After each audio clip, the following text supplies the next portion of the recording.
Hi, welcome to what is usually known as politics for people who hate politics. Today it's a little more like aliens for people who hate aliens. Love aliens? No, I don't know. It's one of those things where I no longer know what the real title of the show is because our topic is very, very strange and very, very not skeptical. So we do have Dan Beer of the Skeptical Libertarian on. He is the official fun ruiner for this talk about aliens. I mean, it even says so right there under his name. Aliens, etc., let's call it. We have Meg Gilliland, whose name I struggle with, much like I struggle with Andrew Carell's. There's like a certain thing about the consonants, so I just have to like struggle. I'm sorry, my love for Meg is deep though and true. We also have Seth Wilson, who sometimes writes things at Cult Western, and we like him. He has strong feelings about Sasquatch. Yeah. We have Zach Fontaine, who does musical things, and has a song about an alien, if I recall. Do you have a song about an alien? You do. I do, and I have a song about UFOs, but it's more of a love song. Good. But, We're going to link to that when we post this. It's going to be all good. right. And we have, who is probably the catalyst for this podcast topic, Todd Seavey. Hi there. Who is a skeptic, but has fallen deep into the rabbit hole of aliens lately. No, it's okay. It's not. We're not undermining his credibility because it means he's fun, and that's what we like. All right. People who are not fun is my brother Joe, who is such a basic bitch that he had to go to the gym instead of talking about aliens with us. That is rough. I don't even know what to do with that. I don't know where to begin. I want to start off with something basic, which I guess is, what's your favorite thing that doesn't probably exist, but that's not fun anyway? I love the Mothman. I'm just going to do this. Refrain from hooting and hollering this time, Todd. It's my beautiful Mothman shirt. When I was 15, I went to Point Pleasant, West Virginia to go to Mothman Fest, which is just as weird, Americana-y, and like awkward and great as it sounds. I highly recommend it. It continues to this day every year in Point Pleasant, West Virginia. So that's good. I love the Mothman. Seth, what manner of creature do you like that probably doesn't exist, but that's not fun? Oh, me? Yeah, share with the I class. think that Steph, and I was like, there's no Steph in the script. I do know your name. Boy, I just shot this down right out the gate. I like the Sasquatch. I think he's awesome. And I think if you kill Sasquatch to prove he exists, then we should be allowed to kill you to prove that you exist. Wow, that's heavy. I mean, you shouldn't kill Sasquatch. Then kill Sasquatch, and we'll leave you alone. All right, let's do, Zach, what creature has captured your heart, or entity? I mean, it's. We'll keep it loose. You know, I was like chupacabras. You know, I thought maybe, Very I'd Southwest. have one. Yeah. I thought, maybe I'd like tame one, have it as a pet or as a friend someday. Yeah. It's tough picking a favorite, but I like those. Aliens, of course. Can't go wrong. But they exist. Well, that's true. Spoiler Let's alert. move to the next question, Meg. Meg, what's your favorite creature, Meg, or entity? So, well, I mean, I would go with aliens, except, as I just mentioned, they do exist. All right, we'll get to that. Sorry. So I would have to go with Mothman as well, and I did not know about this beautiful festival. Oh, it's so How good. did I not know? They should have told you, Meg. They should should told have. you. Mothman should have come and told me. So I'm actually super excited to go to this strange festival. We should go. We're going to. It's absolutely happening. I also 2015 dates have not been announced yet, but I saw. I was like refreshing the website for I would. 5 It days. would literally be the happiest moment of my life if we all just went to Mothman Fest, and then Dan could come along and just ruin everything, and it would be great. and there's a museum. There's a museum too. Like we could go to the museum at any time. It's open like all the time. It was not open yet when I went there. It was a bit more primitive in my day. Todd, what about you? Are you just gonna go with aliens, or you can opine on another favorite if you have one? Well, I just say briefly after 30 years of being a hardcore skeptic who doesn't believe in God, ghosts, psychic powers, horoscopes, telekinesis, any of it.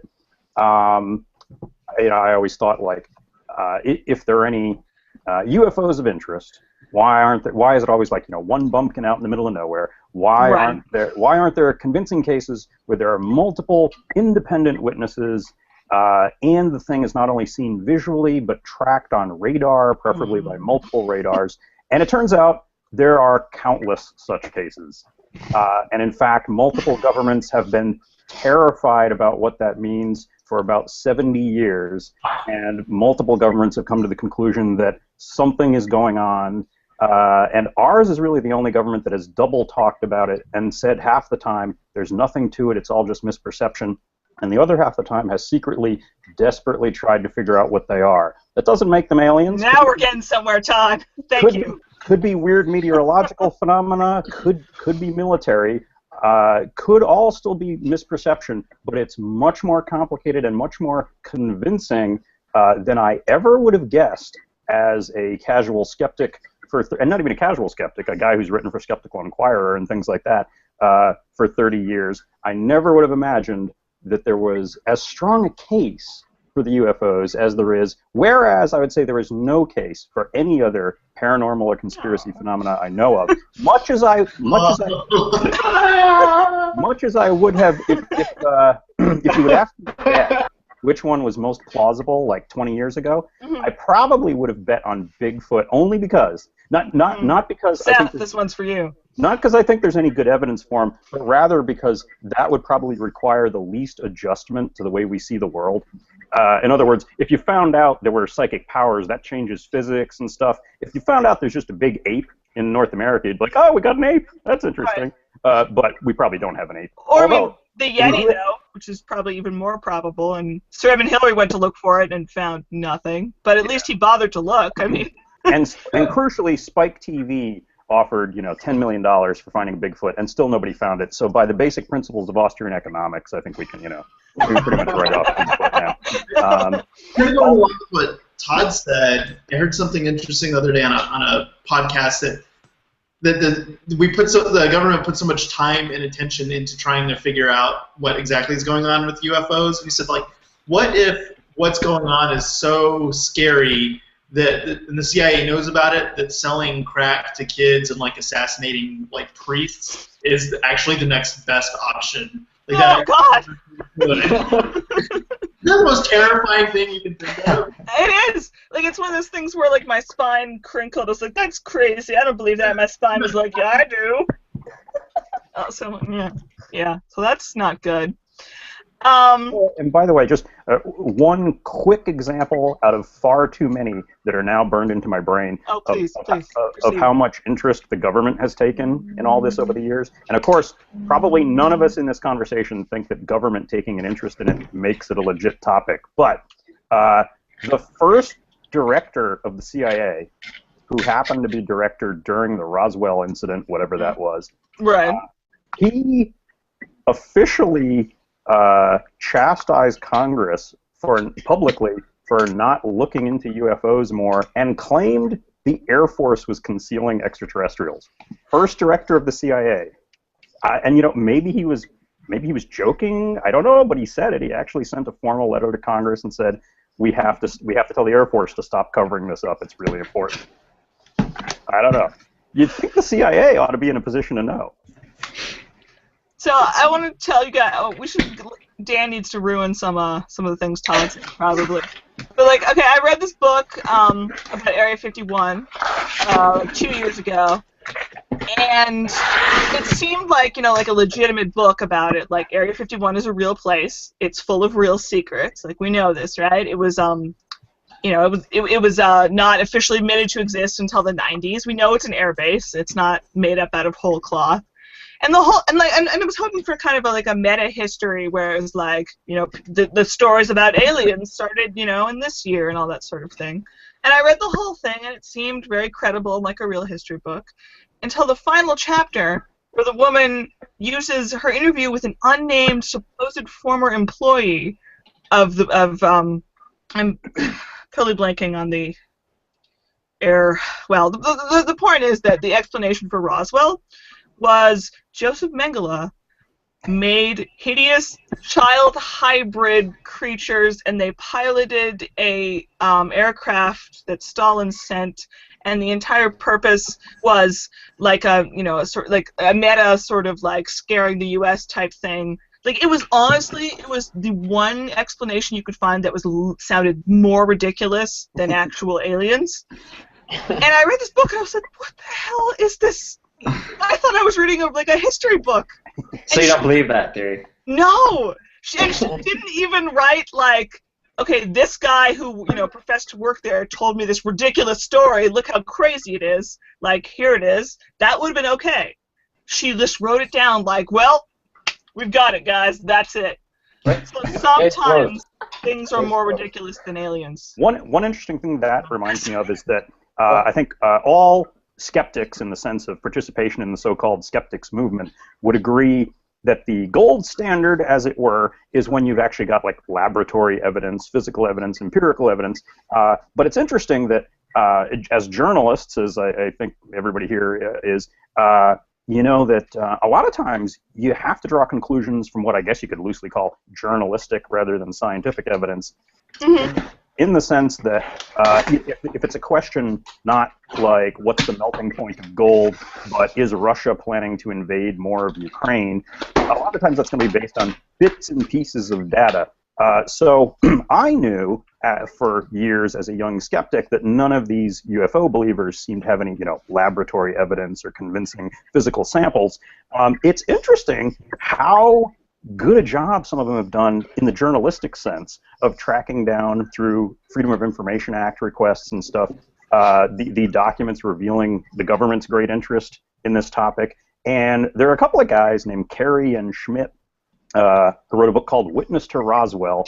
They're not as skeptical as they should be, mm-hmm. but it is kind of hilarious if you sort of sympathize with zealots and obsessives, how much genuine journalistic effort they went into to track down every living person who could still be around, who would have been a witness to events back in Roswell at the time.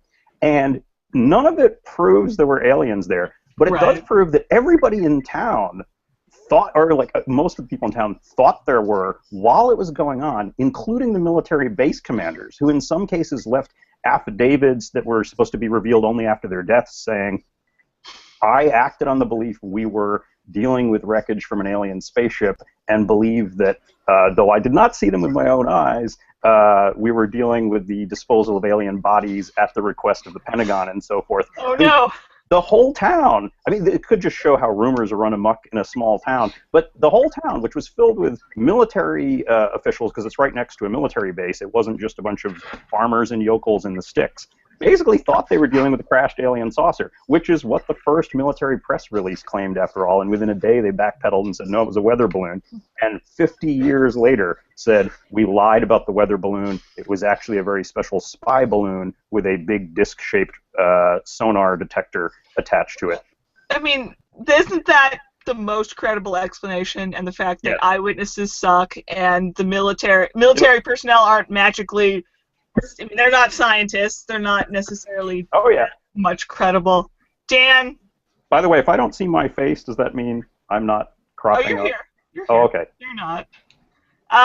The likelihood of aliens in a real, grown-up and sort of disappointing way, but also comforting because I was really scared of aliens when I was a child. Aww. The possibility of aliens seems unlikely, and we seem to be lacking proof.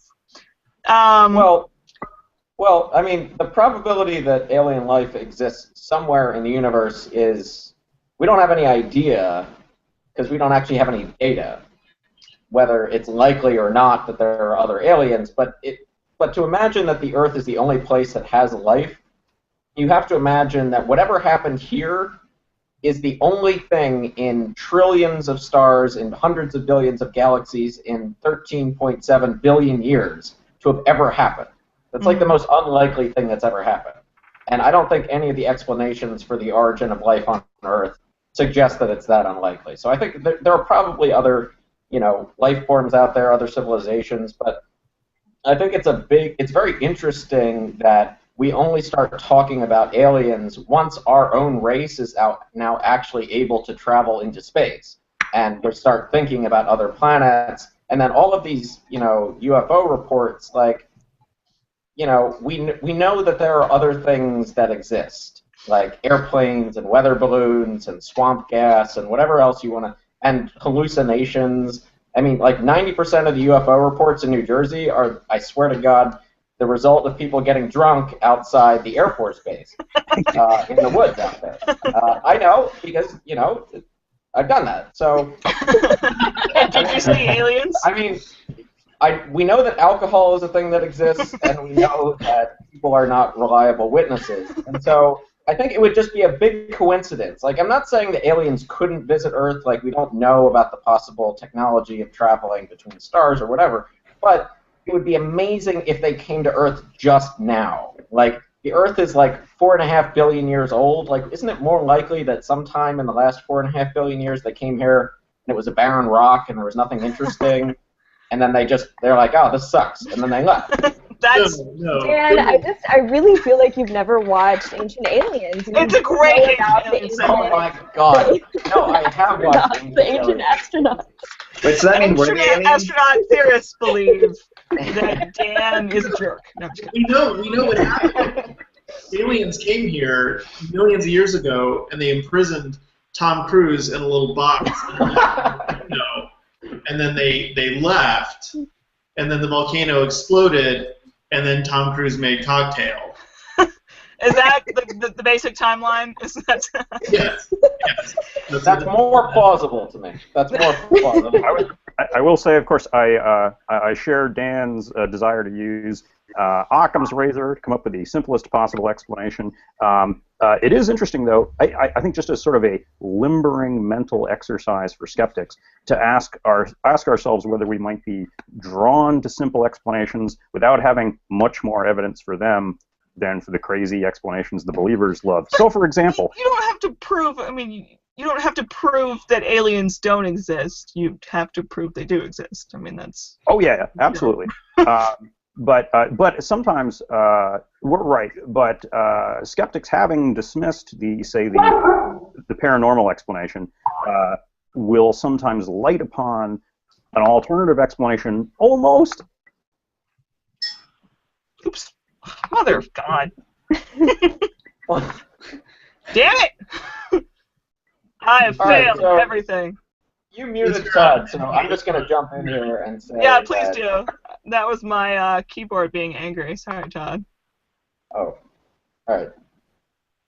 Okay, well, since you've still muted him, most even UFO believers will say that, like, 90% of the sightings are crap. Their evidence is bad. They're not good. But there's, like, a few cases that are, like, much more compelling.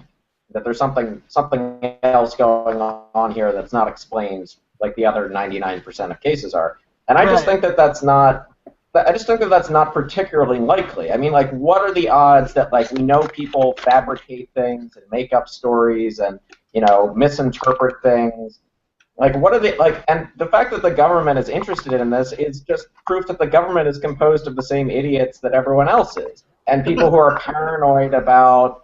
Yeah, I mean, people who are like fucking Dennis Kucinich thinks he saw an alien spacecraft. Right. He's fucking Dennis Kucinich. That's not a reliable eyewitness in my book. That was Jimmy Carter. So that your argument is starting to win me over. Well, plus, like, I think people are gonna see that stuff if they look for it. I mean, I love, like, looking at the stars and looking, like, in a dark sky, and I see, like, weird stuff move around and, like, zip around in ways that are, they're different than, like, seeing a plane or anything. But I think it's whether you see that and think, oh, that looks neat, or whether you are obsessed with finding a UFO and think that's what it is. So I think there's definitely a lot of bias in the in the eyewitness sense. I mean, like, here's the problem, which is that if you want to say that a new species exists, you have to have a type specimen. You have to have a body. And you can say that the government is covering it up, and Bigfoots are really scarce, or aliens are like their bodies evaporate when they die, or something. But that's just a special pleading. Like at some point, you actually have to have a crashed spaceship and a dead body, and saying, look, this is a new species, and here's the proof, and here's the evidence. And I think that the fact that we've never had that means that I think in a philosophical sense, that is not an accurate understanding of how skepticism works.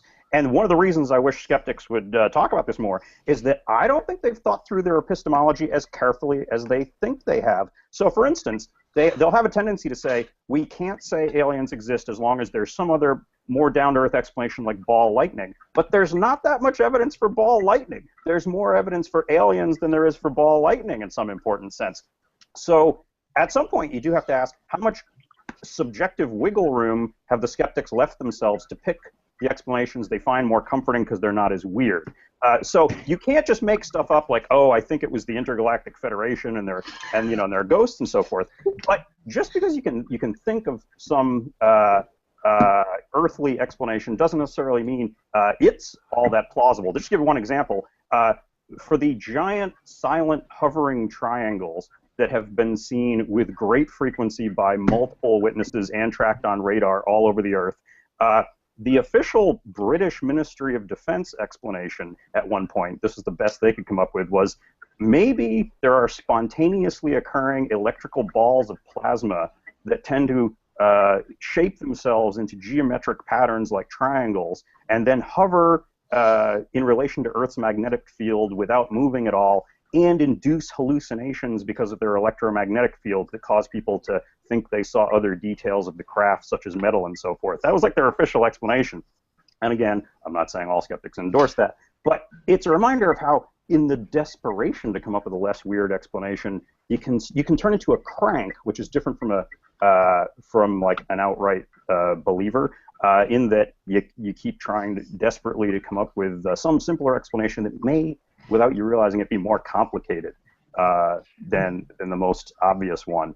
I don't know. Sure, but I just don't think that aliens are intergalactic, travelers from space who are very cagey about ever being seen or photographed or, meeting any people in public in broad daylight. Like, I just don't see that as ever being the most likely explanation. I'm not saying that like any of these like earthly explanations where you just sort of ad hoc come up with something that, crazy explanations. You're right. Like, I don't have an explanation. I'm not saying I can explain every UFO sighting, but they are UFO sightings. Right. They're unidentified. They technically do exist. Unidentified doesn't make them aliens. Yes. Oh, yeah, and I'm not saying it does either. I will say, I think also skeptics have had a tendency, myself included, I suppose, when I was younger, to make up, without quite realizing it, things that are almost iron laws of low alien probability. So they used to say things like, it's very implausible aliens would go across many, many light years to get here and then just buzz a farm and go away. That seems implausible. But actually, if they do the sort of things we do, like send out cheap unmanned probes, maybe that's not so implausible. Maybe the last thing they would do is send a diplomatic delegation or declare war against some insect-like petty species. But they might send out some cheap probes. Maybe we have been cheaply probed for decades. I'm just saying, cheap. This is all assuming that creatures from far, far away from some completely different culture would have anything close to reasoning like ours. Like, we can't. If something's truly alien, then I don't believe aliens exist. But if something truly was alien, we would probably have no yardstick by which to measure their intentions or the way that they reason things. Especially if they had sensory capabilities we didn't have, like they could see the electromagnetic spectrum or something. There's no way we could know what their reasoning would be. Yeah. Okay. Sorry, tangent. No, that was good. That was not a tangent. That was directly related to the alien discussion at hand. One last example, if I could, of how the temptation to create a simpler narrative might lead us to hastily latch onto one. I was starting to say that in the past decade, these hovering triangles have been more commonly reported than the old flying saucers. So an obvious, tempting explanation there is, oh, people are seeing stealth aircraft, which tend to be like big and black and triangular. Right. Except, even though that seems like an obvious correlation, if you start digging into it, the triangle sightings were occurring at least as early as the 1960s, when we didn't have the black triangular military craft we have now. And it looks like there's some sightings that sound almost exactly the same all the way back to the 30s, which doesn't prove they're aliens, but it is a reminder that like the first normal mundane explanation you think of may not cover all cases either. And by the way, even though I have not turned so against my skeptical roots. And by the way, methodologically, I would say I'm still a skeptic, regardless of whether there turns out to be a Bigfoot or a ghost or whatever. I would still be skeptical. I would just say, oh, there's new data. But anyway, I have not turned so unskeptical as to even canvass my Facebook friends about whether they have any paranormal beliefs or have seen UFOs. However, at parties and a few political gatherings, I have chatted about how this topic's a little more complicated than I thought it was with a few small groups of people. So maybe I've asked like 30 people whether they think there's anything to it. And I now know that although, as far as I know, I have never met anyone who saw a flying saucer, I've got 5 acquaintances out of that tiny sample alone who say they have seen the massive hovering silent triangles, which inclines me to think that while they may not be aliens, they exist, which is itself a little odd and unsettling. And at least 3 of these people are fairly well-known political writers, who I won't name because they might be embarrassed. But nice. And they were not all of the same political faction or smoking the same substances or anything. I think that's interesting, which you mentioned about the way the black triangles sort of look like are sort of stealth aircraft, but that there's sightings that go back to 30s, because before the 30s in the 18th century we had the great airship craze. Right. So I was going to say 19th century. Which kind of was like, are we seeing sort of secret technology, or is this just the human mind sort of projecting these sort of ideas we have onto things? Right, when was the last time we saw like a mysterious airship? It was probably like 1893 or something. So that certainly suggests. Well, I mean, there's something out there that we're just putting this on there, or are we just sort of seeing something in the sky, and at the time airship was the thing that we had, was sort of the closest idea we had to what we saw. I mean, I don't understand. Actually, I think the airships are a fascinating example of how some of this stuff gets a little Rashomon, or at least X-Files-like, in that you could imagine reasonable people latching onto like 3 totally opposed explanations. So, for instance, I'm sure many UFO believers today would say, the airships were described as these big cigar-shaped objects. That must have been early visitations by the cigar-shaped UFOs people sometimes say they see.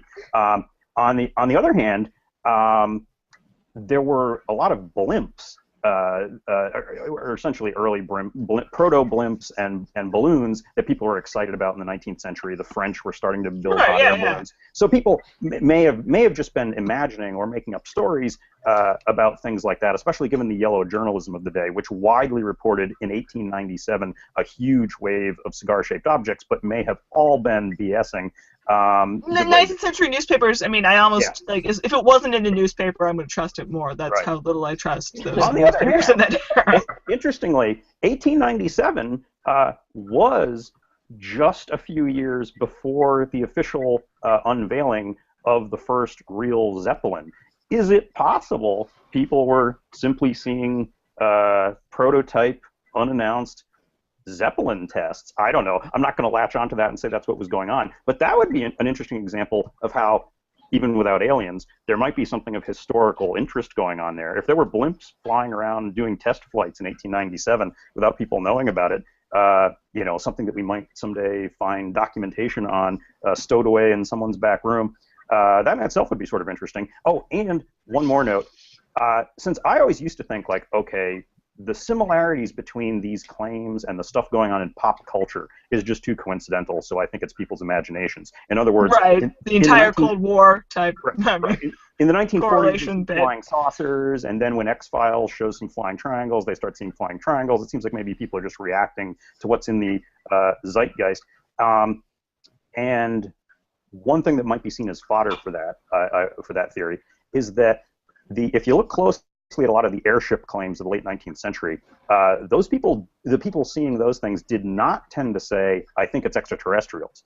In fact, they would often say things like, "I think it's the French," or I think might as well be aliens. well, sometimes they'll say like, "I think I heard voices." I think I heard voices, and it sounded like it could have been mechanics and engineers working on the thing, and I think there was kind of a basket hanging under it, so it might be a blimp. And only gradually did those sorts of reports seem to turn into the more blatantly extraterrestrial claims about ghost rockets over the Scandinavian countries in the 1940s and flying saucers that were more blatantly extraterrestrial. So it almost seems like there was a sort of steampunk period in UFO claims where it was all about like eccentric foreign scientists. But again, that could be misinterpretation of a real phenomenon, or it could be imagination. In any case, it makes for some good sci-fi stories. Indeed, it did. Dan, I know that we were on the paranoia chat we had in the summer, and that kind of delved into like a good discussion of why paranoia can be really bad for the world and isn't just like finding Alex Jones amusing when he's complaining about Justin Bieber. But would you agree though, like the alien thing doesn't have as much real world application, and therefore kind of the bullshit aspect doesn't cause as much harm, except maybe to the History Channel? Or like is it harmful because it's still like not being rigorous and evidence based about things? Well, I mean, how harmful are UFO claims? I mean, I'm a real killjoy skeptic type, but I can't really imagine like what the nexus between believing that there are UFOs probing people are and actual harm in the real world. But I mean, you can almost never imagine like, I mean, part of the problem with just uncritically accepting these types of, claims that have no connection to reality. I mean, one problem is you can never really predict like what the harm might be as a result of that. So like the belief that like mercury a preservative that contains mercury in vaccines causes autism. Mm-hmm. This was a claim that was made in 1998 and has been completely refuted since then. But as a result, a lot of parents of autistic children believed that heavy metal toxicity is the result of, and never mind the stuff about like not vaccinating is like dangerous, but like people who believe that mercury was responsible ended up giving their kids chelation therapy, which is a treatment for heavy metal poisoning, which binds metal in the blood and then you filter it out, which is extremely dangerous. And kids have died as a result of this theory that mercury was causing autism. There's no evidence for that. And so just as a result of being unmoored from reality, you couldn't really predict where that was going to lead, but then, it ends up with kids in the ER because their parents were getting, quacks to, give them chelation therapy.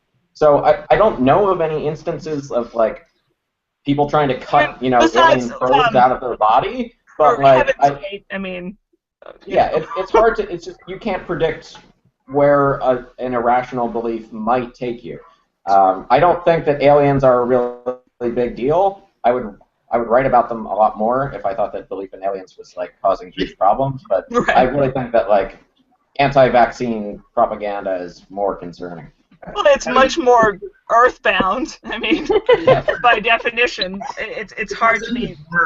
If there's any harm associated with a belief in aliens or UFOs or something, it would be on the behalf of the state investigating and trying to prepare for the eventuality of aliens showing up with less than friendly intentions. But I mean, what doesn't encourage paranoia on behalf of the state, right? I mean, right. I think if Bigfoot was a little bit more credible, we would probably have like automated turrets in the forest looking. Paranoia about communists people who see communists everywhere are, we're much more of a threat to our society than people who saw aliens everywhere. I will say, though, that there is something to be said for avoiding baseless fear, even if it has no other consequences besides the fear. I mean, especially for kids. I mean, if you're 8 years old and you have to spend every night frightened of ghosts, that's a real cost, and I don't mean to dismiss that. If there are children out there who are now afraid they're going to be abducted and probed, and in fact there's no good evidence for any sort of odd things in the sky, that is a tragic net loss. Oh, and I should say I have never heard anything remotely convincing along the lines of an abduction story or anything like that. And in general would be very skeptical of any story that starts out in the middle of the night. I woke up and something really bizarre happened. Then I went back to sleep like it never happened almost. That's usually I think Todd does make a good point about how fear, irrational fear is always a cost, and that we shouldn't discount it. But, I believe that the history of alien mythology and alien visitation, I believe that it started out as aliens were these benevolent people coming to save us from ourselves, from our warmongering and our nuclear weapons, and they started out as these benevolent forces who were coming to Earth to show us a better way to live. Sort of messianic figures coming down. It started when, though? I mean, because the earliest concrete, War of the Worlds is the late 19th century. I don't really. If we're talking aliens the way we understand them to be now, but War of the Worlds was a work of fiction. I mean, people who actually thought there were aliens coming, and they were giving us revelations about how to live a better life. I mean, I think that. I don't want. I'm not trying to be pedantic, but do you mean aliens as we would kind of understand them now, or vaguely spiritual, higher beings type things? You can probably. Well, I think that it's kind of hard to tell the difference. At some point, a sufficiently advanced intelligence is indistinguishable from God. Yeah. Magic. And the current conception of alien invaders kind of evolved gradually over time, so it's hard to pinpoint the first time someone claimed to have seen an alien. If you go back, because if you go back far enough, you've got sky gods and gremlins and things. And then if you get to the 18th or 19th century, you start to get stories about sky vehicles coming down and odd people who still seem human coming out and discoursing about their weird homelands, but it's not blatantly Martian. So the whole idea kind of evolved over time. I love Men in Black, who are always supposed to look human, but they're not wearing their human suit very well. Mothman Prophecies is all about that. Just they're humans, but they got an uncanny valley vibe, and they think pens are really funny, and they're just not quite right. Sorry, I like Men in Black. They're fun. Oh, in much the same way that I learned some interesting real things about the CIA from looking into this bizarre topic, and some interesting things about Zeppelins. I did learn something from Bigfoot, I suppose. So I don't think there's any evidence there's a Bigfoot. But as with so many other things in life, the believers were trying to come up with some plausible explanations and theories for how this thing got in the Pacific Northwest. And that's how I learned that it appears there really was, as recently as about 500,000 years ago, a giant 8-foot-tall orangutan living in Eastern Asia called Gigantopithecus blacki. So one of the theories was that either some of the Gigantopithecus might have made it across the land bridge in the woods, or, and this is the really creepy theory, maybe it interbred with humans, because orangutans are known to be attracted to and even on occasion sexually assault human females. So then the theory was, my gosh, Bigfoot is a half orangutan living in the woods. Probably, totally false, but I learned about the orangutans. It's good to learn these things. Exactly. I feel like. I think only a weird Yale CIA guy would read that half orangutan person in the woods. Yes, that sounds really good. That's the kind of weirdness that you only get in the CIA. Okay, here's the point where this is no longer a legitimate segue, but I'm going to tell you guys about how much I love 14 Times magazine, because it's not that 14 Times magazine is remotely skeptically minded, but it has, their articles tend to have this presentation of sort of this is what some people said, and occasionally just like weird folklore shit that's obviously supposed to be like, this is, folklore.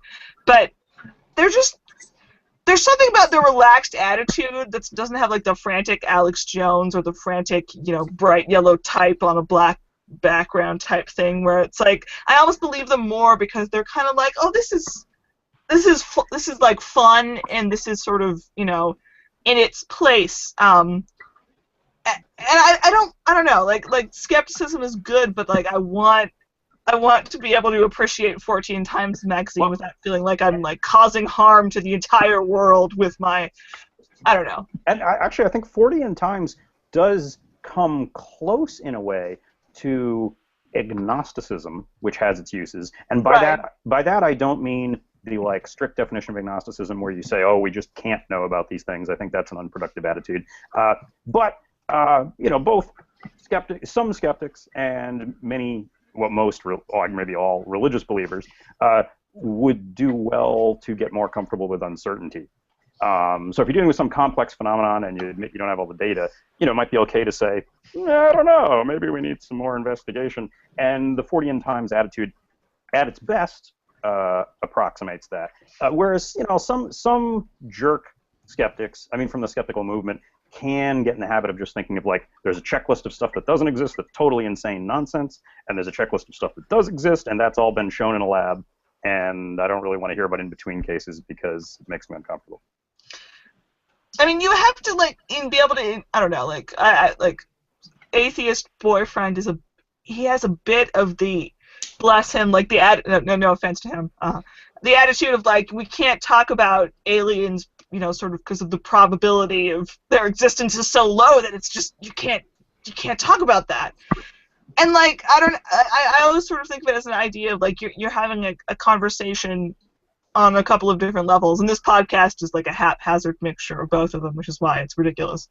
But there's the type of alien conversation I had with my friend in like the middle of the South in his pickup truck in the nighttime, like, do you believe in aliens? Well, I don't know, maybe, like, and then there's the, it's not that it's not fun to be scientifically accurate or realistic, but I don't know that you need to talk about in these mythical or like less than real as we understand it for the moment type things, always in terms of like the most highest standard of proof and stuff. But Dan, I always go back to Dan Beer is not wrong that like credulous people cause some serious harm in the world, and that is true, and it's ruining my fun when I try to talk about space aliens. Because part of it's fun. Just like any other mythology, part of it's just fun, just because of what's built up around it. There's so much. There's so many different types of aliens. Bob Dylan aliens. Bob Dylan aliens. Science aliens. I'm really fascinated. I like thinking about like what is the most plausible kind of alien life form that might try to contact us. Because it's probably not going to be little green men that look just like us, but green with ugly stuff on their head. Before too long, we're due for Vulcans, so I'm going with Vulcans. That would be good. There's nothing to fear if Vulcans come to hang out with us. Vulcans are the best species, hands down. Don't bet against the cheap robotic probes. Yeah, there's one of the most distressing, in like a really fun way, things that I've thought about in reference to aliens recently is when Stephen Hawking, I believe, was like, guys, do we want to wantonly send like, radio signals and basically things that say here we are and we're intelligent enough to send the signal out into the universe? Like, and like the implication from like the smart dude that like maybe we should reconsider just alerting the universe to our presence, that gave me the most awesome and alarming sci-fi chills down the spine. Because what if they're not nice? Not even in a probing sense. What if they're just destroyer aliens? That's very likely. And we're not ready for them. Fundamentally, we're totally not ready for aliens. I'm not ready. No. I think AI is the most plausible kind of alien. Like, so a robotic, intelligent, self-replicating, self-improving kind of robot that just like spawns more of itself. But not like, Gort. That seems to me the most plausible. Like not something. So what you're just too easy saying to die and all of that. resistance is futile. Yes. Maybe. Years from outer space. All right, so how afraid of aliens or other creatures were you guys as children, and how afraid are you right now? I will start, guys. Very, very, very afraid of aliens as a small child, but I was not afraid of, like, oh my god, they're gonna abduct me or probe me or whatever. It was the thought that, like, aliens could be around, like, just watching my every move and I wouldn't know, and so, like, the government is really a bigger threat to me right now. It's true. Shout out to Fire in the Natural progression. You watched Fire in the Oh, Fire in the Sky. That scared me. As a I'm boy. too scared to watch that movie to this day. What? What? When you're a kid, it's so frightening, and then you read up a little bit, and you're like, oh my god, Travis Walton is so full of shit, it will not They just made it up. Wow. So there Yeah. are perks to adulthood. The movie Meg is Fire in the Sky, I think it's called. Yeah. I've Travis never heard Walton's story. It's good. It's really like the abduction scenes or the flashbacks are really like super creepy. And, I know like, many adult men who were telling me how scary the abduction scene in that movie is, so... Yeah, it's That doesn't say a lot, but I'll check it out. I remember being pretty creeped out after watching Signs because I was sleeping in an attic with like these dark corners that just kind of went down, and I kept imagining that they were climbing out, and I had dreams. Here's the that, like, thing. sort of Here's the thing about Signs. No, but Dan! One, How old were CGI you? is fucking terrible. Two, No! Water. Water, right? The Water. water. The Water water kills the alert. aliens? Really? Dan, did you watch Signs when you were, like, when it came out, which would have made you, what, like 13? Not terribly old. Come out. Does anybody remember? What was that? When did Signs come out? 96, I believe. No. Oh my Yeah. god! I was I was way 15 too years young. old, and it was scary. The whole point of it being really embarrassing that I found Signs so scary was that I saw it in 2002. theaters, and I was 15, which is kind of old. Lucy, Yeah, Lucy, that is embarrassing. You should be embarrassed. Well, I wasn't scared by the movie. I wasn't scared at the movie. I was scared later at night because I was dreaming and I imagined that aliens were crawling up the walls to get me.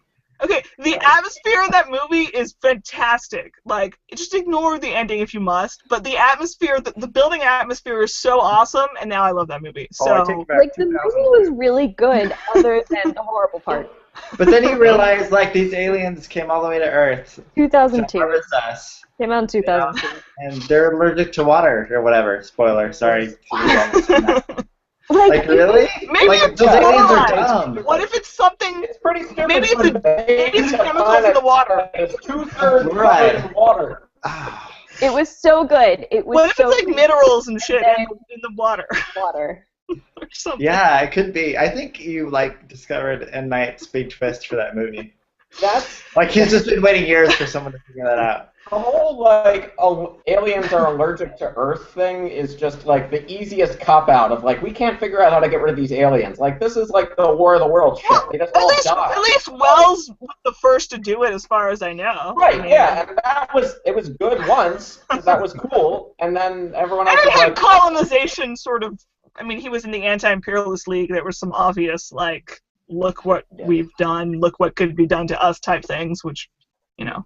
I have an idea for a good Twilight Zone episode twist ending with aliens, which would basically be if we believe the idea that AI is the most likely sort of alien contact, have them finally reveal themselves to the Earth, not because they feel humans are ready to embrace them, but because we develop artificial intelligence, and they're just here to talk to our computers, and now we're totally irrelevant. Oh, that's good.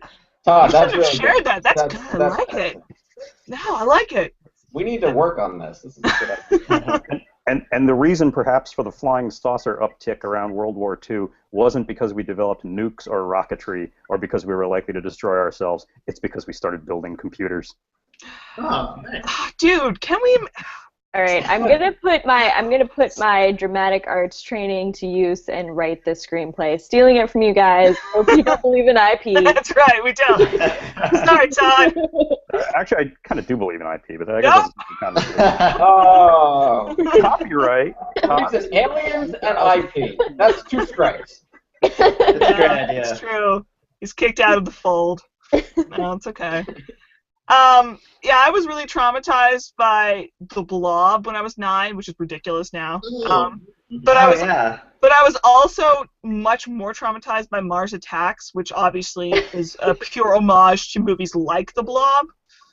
But I'm trying to recover from my childhood alien trauma. We're talking about traumatizing aliens movies. You know, we have to bring up Indiana Jones and the Kingdom of the Crystal Skull. Oh my god. You know, I never watched that. I I'm still angry about that movie. Don't do it. The Star Wars prequel of. You know, Indiana Jones and Aliens would have been fine if they hadn't been terrible in other ways. Yeah. Which reminds me that now Chris Pratt is slated to play Indiana Jones in like a I oppose. And Is that confirmed? Or is that I think it's confirmed, and I feel I feel like this is just a continuation of the Crystal Skull. It's I actually why aren't they making started an watching alien Young movie? Indiana Jones. Aliens and Indiana Jones could have worked, maybe, but it was just like, and also the weird crystal skull crap. Like, it was so poorly done, and also, like, only weirdos like Dan Aykroyd. Yeah. Yeah, It is such a they weird. raped Indy. They raped Indy. Does everybody here know who Senator Mike Lee is from Utah? Yeah, isn't he kind of libertarian? Of Dan Aykroyd, because in Tommy Boy is the sleazy car salesman. This is totally not. But I This is why I can't love get it out of my politics head. for people who hate politics, because Because I plan it less and less. who knows what it's about? It's about aliens and our love for them. Do you guys want aliens to exist? This is another less rigorous question. Yes. Hells yes. Because I would have said no when I was little, or even when I was like a couple of years ago. I would have never said no. Because the whole concept that humans are the only intelligent, like this kind of intelligent life in the universe is really fucking depressing. So I think it just is. Because the universe is very, very, very large. True. I think it was Arthur C. Clarke who It's said some there are agoraphobia. only 2 possibilities. Either we are alone in the universe or we are not, and both prospects are terrifying. Terrifying. Love it. Yes. Love it, Arthur C. Clarke. That's good. That's pretty much sums it up, I would say. I didn't really want aliens to exist until I read The Hitchhiker's Guide to the Galaxy. And then I was really depressed that, like, you know, at just the unlikeliness of me being taken on, like, an alien adventure. Do you at least have a towel ready at all times? Like, Yeah, I do. Okay. I still haven't read that. I know that's terrible. What? Oh, you need to read it. It's I know. great. I know. We're getting into aliens used to have existed. not acceptable. So, like, I want to discover, like, some ancient ruined alien civilizations where they've all died off and we can, like, find their technology and stuff and, like, dig it up. Like, that would be cool. That would be But, like, getting murdered and having our species wiped out by a superior intelligence is, Right, like, that's- kind of a downer. It's kind of a bummer. Yeah. I feel like we're not going to get murdered. Like, that's probably really, really optimistic. But We're getting murdered. as a libertarian elitist, I like to imagine that if there is more intelligent life out there, they're not going to murder us. Because they're also libertarian. Wouldn't that be great if, like, if the aliens came and they're like, the libertarians, all right. If We can just spoil them that All you other people can go fuck themselves, but the Like Russia- libertarians, you're cool with Russian us. science fiction always had like aliens that were communists because they're like any society smart enough to go to space is going to be communist, right? Because it's just the next thing. I think that they show up and they're like, "Hey, this libertarian thing is the right." Like, what do you have to trade? We're mostly interested in trading with you guys. Yeah. Yeah. Ronald Reagan would have been so disappointed. according to the Wachowskis this weekend, when the aliens get here, we'll find out that Mila Kunis is a superhuman alien space princess. And That's probably true. And she'll overthrow the whole solar system. Really attractive. Aristocracy. So there's that to look forward to this weekend, although I've heard the movie is very bad. Wait, what is this movie? Jupiter Ascending. I'm really glad I live under a rock right now. I don't think it's aiming for realism, though. No, realism is usually overrated. So here are a couple of important questions. They're not really that important, but they're important to me. Please proceed. 1, best alien movie? Alien. Okay. Alien. Easy. I don't know. There's a lot of ones I love. I have many ones that are hard to defend my love of. I know the Invasion of the Body Snatchers, which is sort of not typical because it doesn't have saucers and stuff. But I just love it so hard. Oh, the original. Oh yeah, the book's actually pretty good too. I like the book a lot. I remember the '70s remake really creeped me out. I like the '70s one, but the '50s one is just like I love it. It's just so perfect. And the woman's moderately competent, which is all I ask in a '50s movie. Yeah. Moderately competent. Oh, well, even in the book she is, I think, right? But did they number it down a bit for the movie? I don't remember. There was one of those. Yeah. I was at a house in Providence once, back right after I graduated from college, and I was with some friends on a second-floor deck, and what's his name, Kevin McCarthy, who starred in the original Invasion of the Body Snatchers, walked by, walking his dog, but I couldn't remember his name because it's so generic. In fact, I just had trouble remembering it now. So I started pointing. And said, that's not just some random guy. That's what's his name from Invasion of the Body Snatchers. And all my friends were looking at him and going like, what? Some random guy walking by. You mean James Coburn? Have I been there, Todd? So it was like I was living a scene from Invasion of the Body Snatchers. He's not one of us. And then I actually decided that since I couldn't remember his name, I would just shout, and I said, "Hey, isn't that a famous character actor?" And he turned and waved to me, and nobody saw it except me.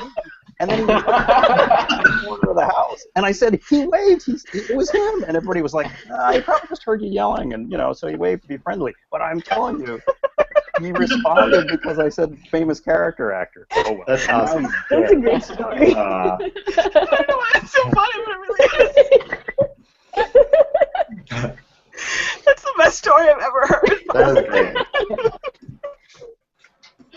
I'm now not sure if I'm laughing at the story or if I'm laughing at Lucy laughing at the story. It's really funny. I don't know why. That's a great story. Oh, Meg, to answer your question, I really like Mars Attacks, but I also like this movie called Invaders from Mars. I think it was made in the 50s, but it was like the aliens, they drug people, but it makes them drunk. Wait, isn't that Invasion of the Saucer Man? Is that Invasion the titles? Yeah. Oh, that movie's awesome. And it's really weird to watch that after you've already seen Mars Attacks, and you're like, oh, yeah, with the big brains and stuff. That movie's great. It's so funny and weird. Great. I'd have to say my favorite movie about an alien intelligence whose motivations we'll never understand is probably Oliver Stone's W. I've never seen that. If I'd known there was aliens involved, the twist at the end, I definitely would have taken a look. There were reptilians involved, for sure. It's probably true. I am really, really partial to Independence Day. Oh my god, it's such a bad classic. When I saw Independence Day in the theater, I was like 12 when it came out. But the Bill Pullman speech, people actually stood up and clapped. They should. I wish I'd been there. Me too. I sat and missed this moment because that was a beautiful speech. Because Bill Pullman in Independence Day is the very best American president. He's my president. I mean, if I have to choose a president, I'm definitely going with Bill Pullman. Yeah, no doubt. Not Morgan Day. We celebrate our Independence Day. It's so good. It's just so stirring. I like Clear Lab Strippers because it's Jan's really living up to his nickname right now. I came to an important Killjoy nickname. I came to an important realization just in the last 24 hours about aliens and racism, which is that on the Star Trek TV shows, they eventually revealed that the reason the Klingons went through a period of not having lumpy heads was because they had been injected with DNA from Khan Noonien Sin. And of course, Khan Noonien Sin was supposed to be Indian, even though he was played by Ricardo Montalban. So yes, the classic non-lumpy Klingons were Indian. Figure that out. Retroactively. That's a whole. There are a lot of issues there with Star Trek. There's so many issues with Star Trek. You know, Captain Picard is my captain when it comes down to it, because that's what I grew up on. Like, I'd follow him. I would not follow William Shatner into space. I'm sorry. Oh fuck no. No, I watched. Patrick Stewart though, hell yeah. No. He's so soothing with his gravitas. I can't watch Shatner knew where all the bars and all the girls in Golden May bikinis were, and that's true.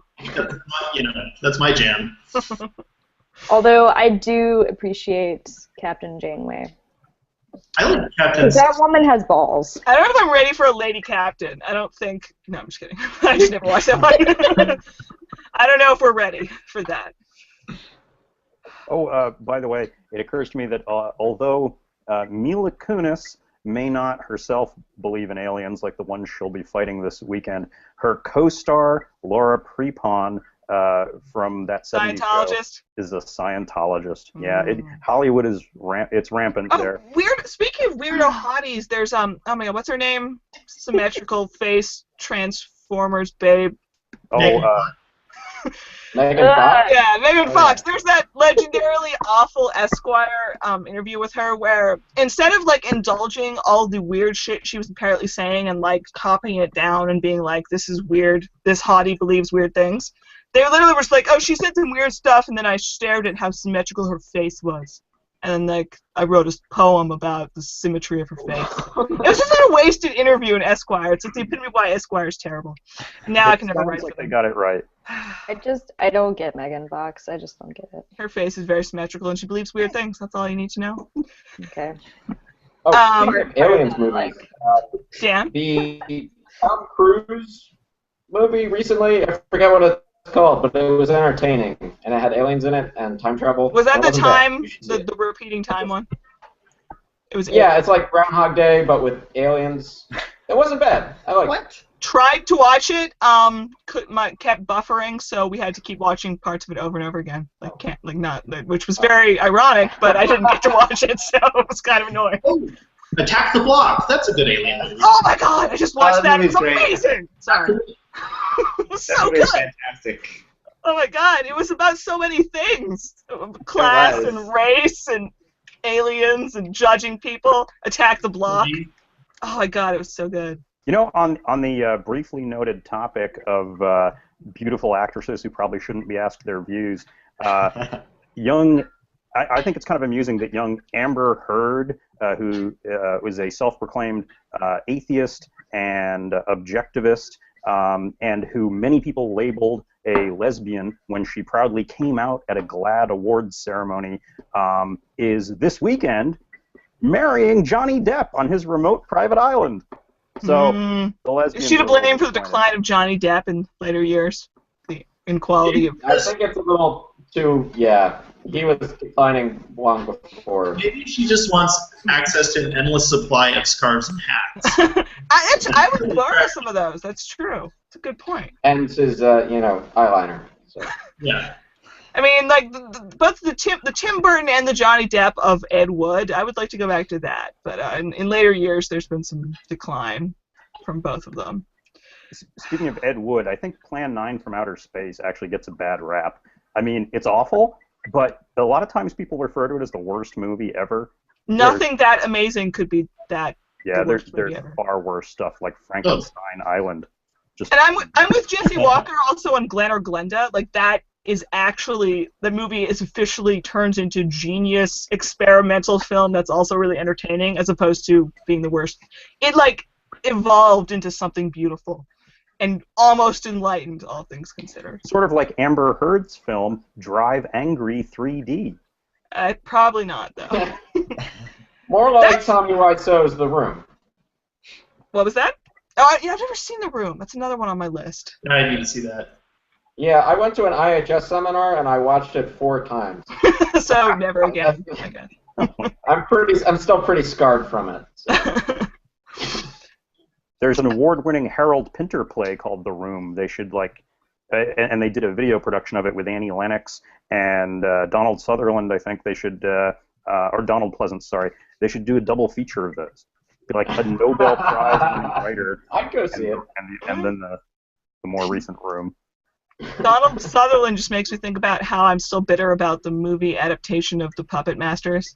Oh yeah. That was such a crime against. That book is time. amazing. I love that book. Yeah. And like the lady is so kick-ass, and then they make a movie in the '90s where she's like a scientist but doesn't do anything. And that's actually what I was thinking of. Yeah. It's so wrong. Did you ever see Mothman Prophecies movie? It physically gave me a headache. Like, it's something about the soundtrack or something. I couldn't sit through it. But I like it. There's like nothing to it, I think, at the end of the day, but I really like the atmosphere of the Mothman Prophecies. There's nothing to it. There's nothing to it. But it has. What are you saying? Well, at the end of the day, it's a bit flimsy, let's say, like Flimsy? a moth, perhaps. But it's still so good though, because like it has this horrible like fluorescent light, sort of vaguely sickening quality to it in a really good way, which is apparently why you stopped watching it, because it.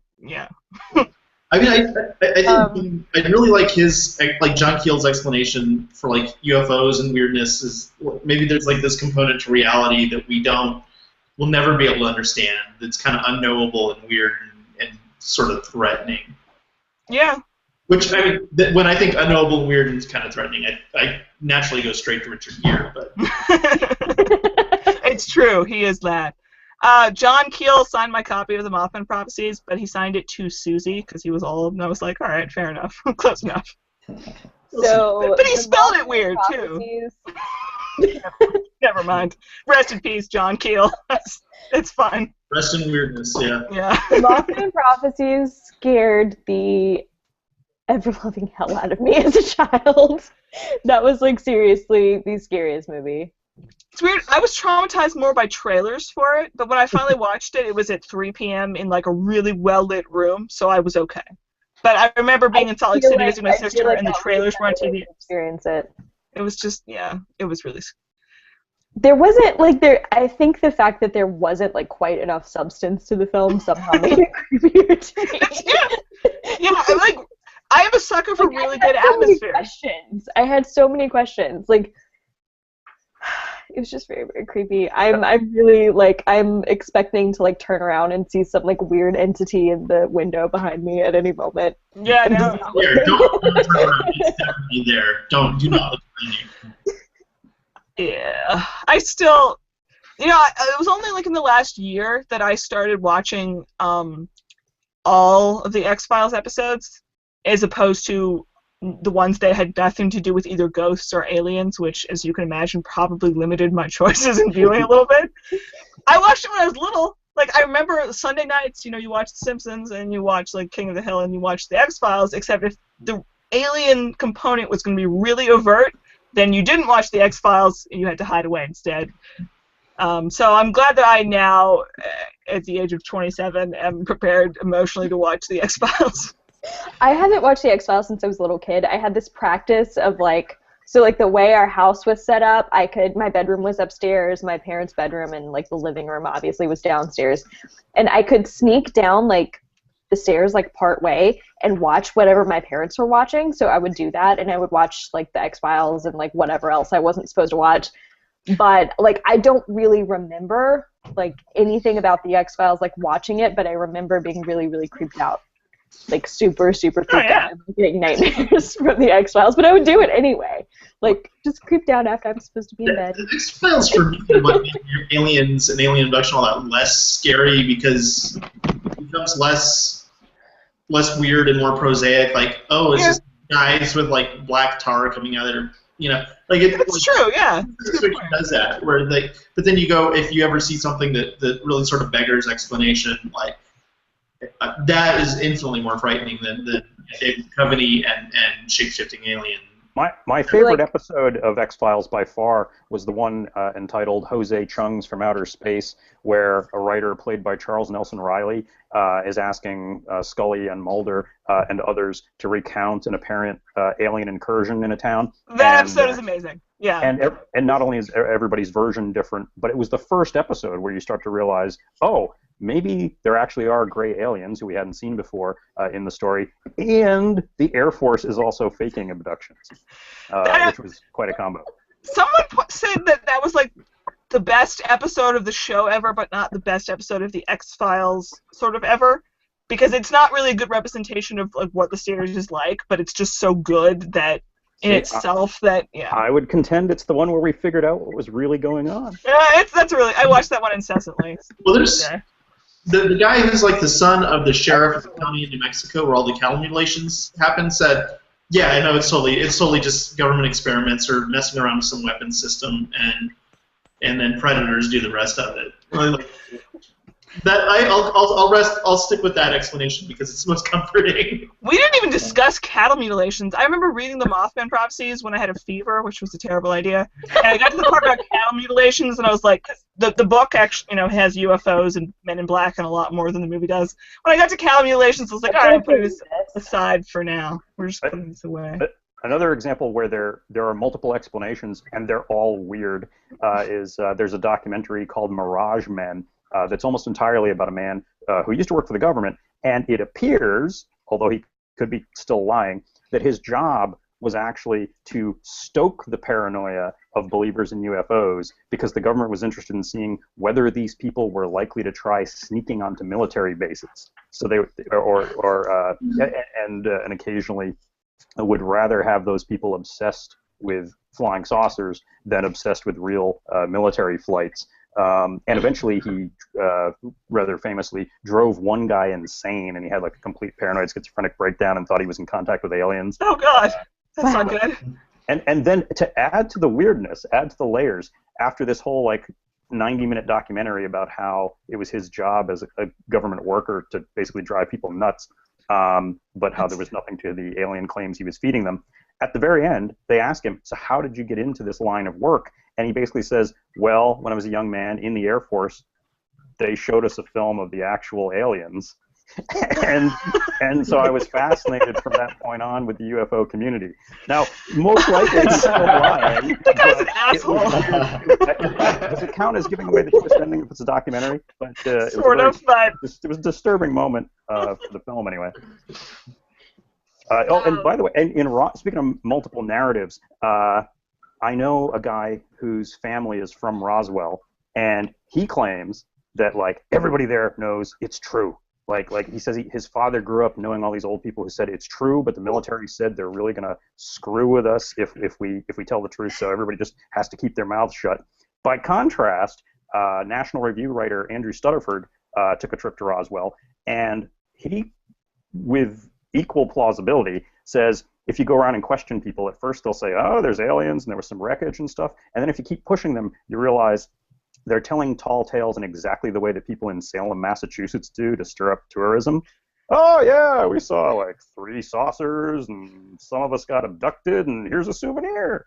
So. See, I love that, because I want to go to Roswell at some point just because obviously the Americana aspect to that story is great. Lucy, I feel like what happened. Yes. At some point in the future, maybe like next summer or something, we should do like a road trip where we go like all over the U.S. That sounds so beautiful. I would love to do that. I want to go look at the scary signs surrounding Area 51 that tell me how I can't trespass. Also, let me just say that Dan Beer says he had to go, but I would like to think that we drove him away with our credulity. We did. Like he can't deal with it. He really can't. Going back to Roswell real quick, the UFO, the 4th of July weekend, and the UFO festival, which is a whole lot of fun. Willie Nelson used to play there. That's awesome. Not reason to go. But yeah, we should all totally go to Roswell next summer. That's my new dream. Oh my God. Do you see 6 Days in Roswell? No. It's on Hulu. I don't know if it's on regular Hulu or if you have to have Hulu Plus. but it's about this guy. I can't remember his name, but he's from Minnesota, and he wants to be abducted by aliens, I guess. Or Richard Kronfeld. So he goes during during like the 50th anniversary, and it's just like he stays in some camper that some old guy has, and he has to stay with these like 2 dogs, I guess. I know what I'm doing later tonight. Yeah, and he, I didn't watch the whole thing, but he like talks. Yeah, he interviews all these like alien people dressed as aliens, alien lovers. There's a musical. They have a little excerpt from it. I don't know if it's still going. I don't know if it'll be there this summer, but I know that Dan Beer is not like a robot, like I was teasing him with him being the killjoy of this chat, but like fundamentally human nature, like human society, and like all of the ridiculous stories that we tell, and like what we swear happened in the sky last night, like the world might be better if people realized like what proof actually means, but like it's just so much bullshit. It's just so much fun, except when I turn on the History Channel and there's nothing historical on. That actually pisses me off sometimes. Since Dan's not here, I feel like I have to put in the skeptical and say that science and the real universe are plenty mind-blowing already. Nonsense. But by the way, if you ever want to have an experience similar to going to Roswell and trying to be abducted, I know a guy who, once again, should remain nameless because he might be embarrassed, but he... David Fromm, isn't it? No, I'm just kidding. He went through a period of... Bill Crystal, got it. He went through a period of believing very much in the aliens, and he drove by, or sort of through, Area 51. You can get fairly close to it anyway, and you don't see any aliens, but because it is a military facility, he said, if his experience is any indication, if you drive by late at night, you do get followed by big SUVs with sort of CIA-looking guys. And when he stopped at one point at a roadside rest stop and went to use the urinal, one of the guys actually came in and sort of stood next to him, watching him the whole time, and was wearing shades and the whole 9 yards. So they'll throw you out. I want to do this so badly. I mean, like I totally buy that. Urinal bit, like I'm good without that part. But I totally buy that happened because it is a military base and there is covert shit happening, and because if you work there, wouldn't you try to freak people out in exactly that way? Wouldn't you go like the extra mile and wear sunglasses necessarily? Yes. And maybe act a little weird in case someone thought you might be a man in black. New life stream. That's what I want to do. How do I do this? My dad actually knew a guy that worked at Area 51. Without being involved with the government. Yeah, that's... What was that, Seth? My dad knew a guy who worked on Area 51 when they were building it, or one of those installations. And what they had done, it was really interesting the way it was so compartmentalized. Back in the 70s or whatever, they would get like the guy's an electrician, and they would go and they would work. They go out on a bus with blacked out windows, and then they would walk. They'd be taken right to the door. They'd work in one building of one room, and if like construction ran long or whatever, they would switch out crews. So everyone only saw one building, one room. You could never put together the whole thing. And they couldn't go outside for most of the day because they knew when the Russian satellites were passing over. Yeah. Which is just like fascinating to me. Back in the 70s, they could kind of figure all that out. Some of that stuff's in the book I mentioned that seemed credible until the ridiculous ending, and I think a lot of it probably is credible. She just like lost her goddamn mind at the end. But it makes sense that that's how you would treat your employees at your secret base, like that they would. It makes sense. So I guess, has anything unexplained ever happened to any of you? That's the other unasked question. I grew up in a house that was supposed to be haunted. And? I was too young to experience it. I was a baby, but everyone who lived in that house, quite a few people lived in it, had roughly the same experiences of unintelligible voices talking to each other, and by the sort of cadence, you could tell that they were having conversations, or laughing, or arguing, and they would respond to, like, if you yelled at them or shut up, they would be quiet, and they'd start whispering. I've also seen the Marfa lights, which are incredibly hard to explain to yourself. And what's that? They're lights in this sort of remote part of West Texas, out in the desert. It's out in the middle of the desert, and these strange lights that. The closest thing I can describe them is, like a blob inside of a lava lamp, how it sort of changes and splits off and does all these different things. Imagine something like a light doing that in midair out in the desert in front of you. Sounds cool and slightly unnerving. Yeah. And there are enough phenomena like that, I will say. I wouldn't be shocked if someday we find out, we've never been visited by aliens, but that plasma balls that glow float around in the atmosphere much more frequently than we would have imagined. It just seems like there are a lot of stories that involve spheres of light, or the Hestelin lights that have been photographed passing across a Scandinavian canyon periodically. I don't know. If things like ball lightning may be real, and certainly the northern lights are, I suppose there could be other strange meteorological type phenomena we don't know about. Oh, and I worked in a haunted house. I did see a ghost at a hardware store. I don't believe in ghosts, but I saw one. So, yeah, that happens. I mean, I had a friend who saw ghosts, and he swears he doesn't believe in them, but he saw something. I don't believe in them, but there's no other explanation for what I saw and what my friends saw. We saw independently of each other and didn't ever speak of it until one day we all hey, have you seen that? It's a long, complicated, weird, creepy story, but there's no other way to explain it than something beyond science happened, something we can't understand scientifically. Well, wait, so I'm curious then, why don't you believe in ghosts if you had that experience? I mean, just sort of ghosts as we understand them, like some restless spirit or something like that. I personally don't. What it was this hardware store that was really old, and we would all see this old man in 1930s garb standing, looking very angry, in different parts of the store. It's so real enough that we thought he was like a customer waiting for somebody to go give him like some lumber or a sack of concrete or something. But then, though, it's really, really hot in El Paso, so you also think I've just been out in the sun too long. And I never spoke of it until somebody said, hey, have you ever seen that old guy? You ever think you see an old guy out in the yard? And we all, yes. And then we all started talking about it, and we all realized we had described the exact same person. And that was very odd.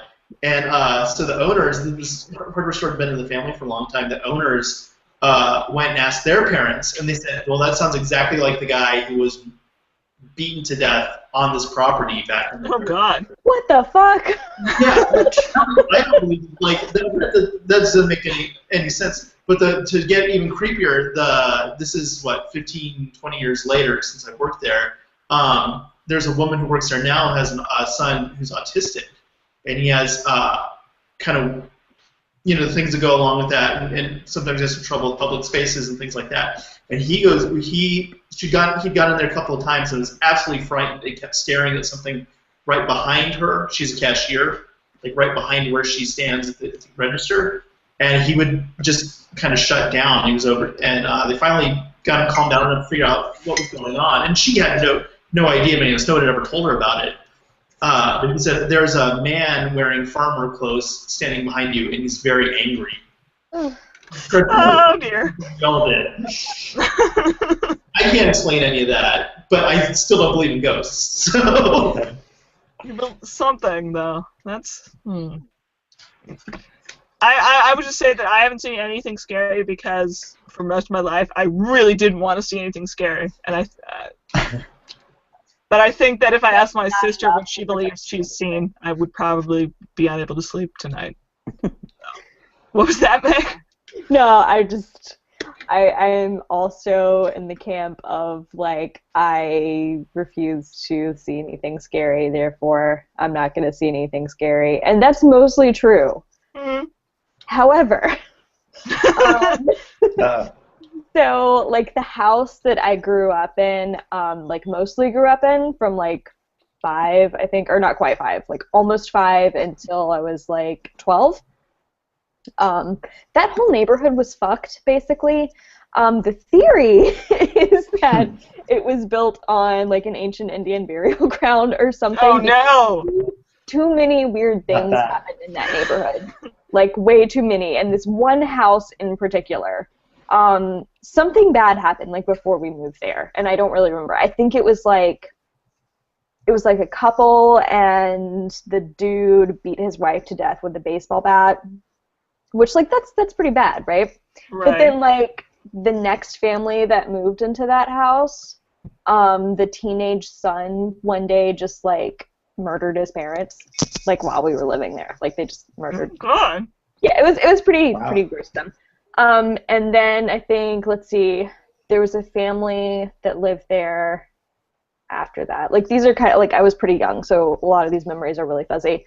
But they had a fire that like completely gutted the house basically, and the whole reason for the fire was like really, really weird. These are like terrible details, but I don't remember. But like a lot of weird and bad stuff happened in that house in particular. Yeah. Then like an addition onto the neighborhood, like adding more houses and stuff, the construction crew was like complaining about, I'm not kidding, complaining about power tools not plugged up, turning on, and going off with them. Like, I'm not kidding. I wish I were kidding, but I'm not. And the house that I lived in, it was like we had like a full downstairs and like a half upstairs, so it was my bedroom, a very like large hallway, and then my dad's office. And so I was, you know, upstairs by myself. And I like to attribute this to a kid's overactive imagination, but I kind of can't because of like all the other stuff going on. But I would hear footsteps constantly. I would hear like my music box would just like randomly start playing on its own. It was like so bad that I spent most of my night sleeping in my parents' room. I was terrified all the time. And to make matters worse, my mom would like see figures like walking around or like peeking through the door or something. And then our neighbor, like the little girl that lived next to me, who we were friends, and then our moms were friends, and then our moms got to talking one day, and they're like, so do you ever like do things in your house, like people in your house? And like, yeah, that kind of happens sometimes. So when you said you've seen nothing, you mean you've seen constant ghost happenings, possessions, and like, basically they follow you around everywhere. But it was mostly that neighborhood. Like I've never really had. This sounds so completely ridiculous, but one night, my mom and I, and this was like not terribly long ago. I mean, it was probably close to 10 years ago, but I was no longer like a little kid.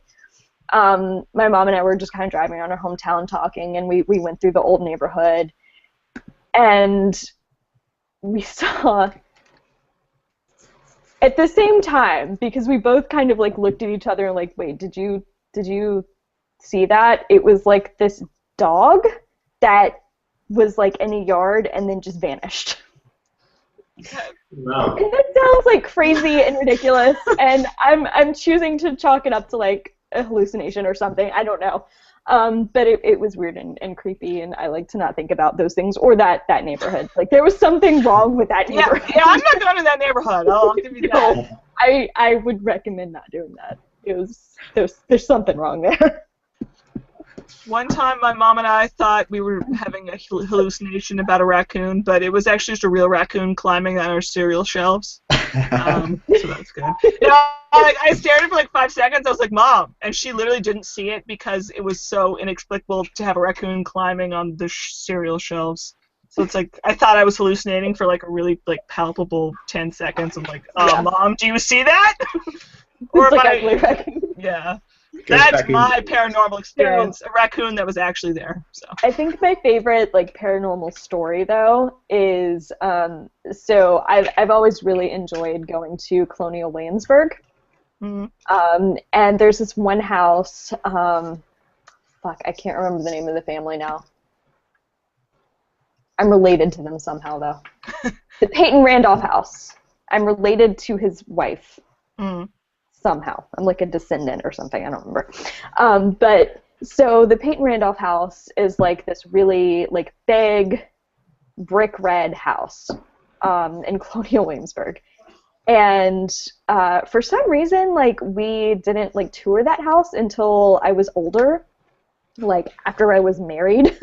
And so I'd always been creeped out by it. I wasn't sure why, but it just like gave me really bad vibes. And I didn't really know anything about it. Like, I just didn't learn anything about this particular house or that family or whatever. But then one of the more recent times I went to Colonial Williamsburg with my family, like, we found out that's like the most haunted house in Colonial Williamsburg. But one of the stories that they tell, and of course I don't know if this is true or anything, but one of the stories that they tell about that house, kind of reluctantly, is that one of the security guards, who's like a big dude, very skeptical dude, like doesn't believe in this bullshit, went on one of like his nightly rounds or whatever to the house, and he was like going down into the basement, and something happened, and he quit his job. He immediately quit his job and refuses to talk about what happened. So that's like really, really fucking creepy. And like all of these people died in this house. Like all these terrible things happened. And Maybe if he you was go on the tour tired or of whatever, it feels colonialism. really creepy. Like maybe that is a legit thing, to be tired of colonialism. I'm tired of this historical accuracy. I'm State pretty it. fucking tired of colonialism myself. But yeah, I don't know. That house is creepy. But I really recommend going on like ghost tours of Colonial Williamsburg because it's fun. Oh, you know what? That reminds me of my other banal ghost story, like deeply banal, which is that I went to Gettysburg with my friend, and he was telling me many exciting, solid ghost stories about Gettysburg. Solid ghost stories? They were solid. Solid. But like, it was like kind of off season, so like it was great. The battlefield was all empty and stuff. And at some point, I was near Pickett's Charge, and I smelled cigar smoke. I was like, oh, it's got to be a ghost. I smell that. It's happening. And then it was a guy smoking a cigar. It was really disappointing. I really like that story though. Like it's an actual man smoking an actual cigar. It was a very solid ghost. I don't have any good stories at all. It's rough. I can't believe I just told this ridiculous, like, half-assed story on something that's being recorded. Even if it turns out that none of the paranormal phenomena exist and it's all just psychological, it's interesting in itself how predictable and recurring some of those psychological phenomena must be. My own mother had the sort of classic ghost experience, which both she and I, probably just psychological, of waking up in the middle of the night, she thought, perhaps just dreaming, and thinking she saw a sort of big white hovering sphere in front of her that looked almost like it was trailing gas out the bottom, almost like if you drew a cartoon of it, it would look like a kid's cartoon of a ghost. Yeah. And it seemed to be, it terrified her, but seemed to be communicating, it will be all right, it will be all right. And my mother just remembers saying, what the hell was that? A few hours later, her father called and said her mother had died. Oh, shit. Oh, wow. So it's probably just a case of, mom having other nightmares like that she doesn't remember because they weren't correlated with an important psychological experience like that. But she may also have realized her mother was ailing and sort of, on a subconscious level, been under a lot more stress and thus more likely to have such an experience. And things like that sure do seem to happen a lot. People are under terrible stress when loved ones die, and it's common for them, it appears, to hallucinate the recently deceased loved one very often, which is interesting in itself, even if there isn't an actual paranormal element to it. Actually, in a similar way, one of the creepiest psychology stories ever to happen in human history, perhaps, sort of involves the UFOs.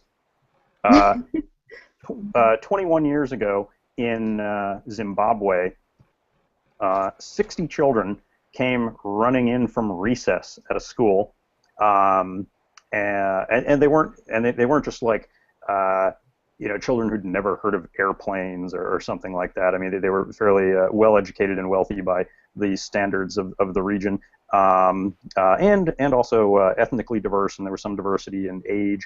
They came running in from recess and said, this hovering disc-like craft just landed outside, and a little man in what looks like a black jumpsuit came out and was watching us with huge eyes, and was surrounded by these other smaller craft. And the kids urged the teachers to come out and look at this thing, huge numbers of the kids, and the teachers all thought it's some game they're playing, ignore it. And so none of the adults saw this, if there was anything there. But the kids so adamantly stuck to their story that documentarians came within a few days and interviewed the kids, and we now have hours of footage of the kids describing what they saw, and they not only did they stick to their story, but they were re-interviewed 16 years later as adults, and in 2010, and many of them, of course, you know, if you believed it when you were a kid, you might just repeat it to yourself, then believe it all the more when you're an adult. But they stick to the story 16 years later, and even express the kinds of doubt and uncertainty you would expect from people who actually had some sort of experience. So, like, some of them will say, "I try not to think about it, but I suppose if there were one day I could revisit to figure out what actually happened, it would be that one." And then there are others who say, I think it was aliens, and I hope they come back. I'd be delighted to talk to them. And then adding to the weirdness, one of the people who interviewed them was a notoriously pushy psychiatrist who believed in alien abductions, who has since passed away, John Mack. So he may have simply nudged the kids unwittingly in the direction of the preferred narrative. But it's amazing how effectively he did, I gotta say. Of course, we all know kids can be, you know, easily manipulated. Satanic sex abuse scandal always comes to mind. But some of the kids were like 12 and 11 and so forth. They weren't all like, you know, 6-year-olds. And you can watch hours of them being very articulate with their quasi-British sounding accents on YouTube, saying things like, "I have not been influenced by my friends. I know what I saw," and so forth. It's a little disturbing. I believe it. From your retelling of the story, I believe it. This is the kind of thing that Todd sends me at like 2 in the morning. I'm like, Todd, I'm not going to watch that because it's 2 in the morning, and I sleep poorly enough as it is. Todd, like as someone apparently with Lucy's like sleep issues and like aliens are a bit scary issues, stop doing this to her. That's very. No, just the daylight, Todd. The daylight. Yeah. I mean, do it, but only Mothman from now on.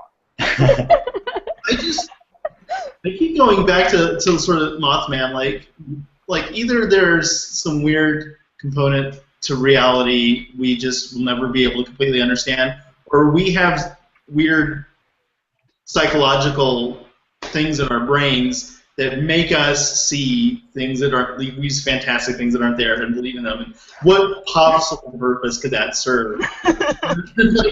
Yeah. You know, it's fun. I know, right? That's my really undramatic premise to this entire talk. I think one reason for that tendency to exist, and we've probably all heard this before, is that there's a certain efficiency to spotting patterns. And if your brain is anticipating patterns, it may sometimes spot ones that aren't really there. But it's worth the risk for your brain to constantly be anticipating. And actually, as Jesse Walker from Reason has written about, one of the most common patterns that we instinctively anticipate is seeing minds or beings like our own, because those are the most important elements of your environment, were the most important elements of our evolutionary environment when our brains were forming. You need to know if there are other people, if there are enemies, if there are friends. And so, you know, you see a cloud, you think it looks like a face, you see a shape in the woods, you're inclined to think like, oh, it could be a person, it could be a giant hairy man beast. But like the exciting appearance of like, you know, like what appears to be a creature, that's not totally logical to me though. Like it makes more sense to say, okay, conspiracy theories, okay, I'm gonna think that's all connected more than it is because that's. But like if you like.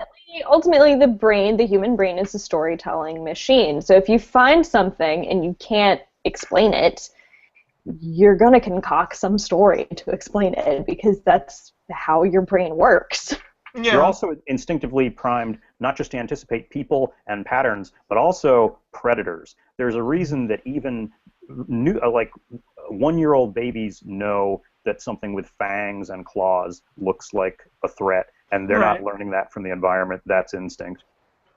And because they were raised by aliens and they have a lingering memory of the horror that was inflicted upon them. That as well, yeah. It's really unfortunate. So I think like dragons have sometimes been pointed to as an example of something that probably didn't exist in history, but it may be instinctive. Definitely did exist in history. Thank you, Max. But it makes sense that we would instinctively anticipate that danger looks like some combination of a snake, a big cat, and something poisonous. So it could be that independent groups of human beings instinctively were drawn to those same sort of predator images as something to fear. I seem to remember reading, I think it was in 14 Times, that like Switzerland doesn't have as many UFO sightings as most industrialized nations do, but they have like an abnormally high record of dragon sightings. That's where dragons are from. So. Also Iceland. So I feel that Iceland is the best country in the world because the majority of their citizens believe that elves exist.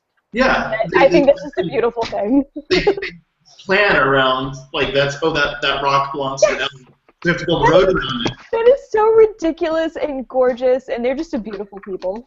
Well, Bjork does exist. Also Bjork is an elf. An independent confirmation of the existence of Bjork. Yonsei of Sigaros is also definitely an elf man. Why does the view of Lucy's room look scarier now?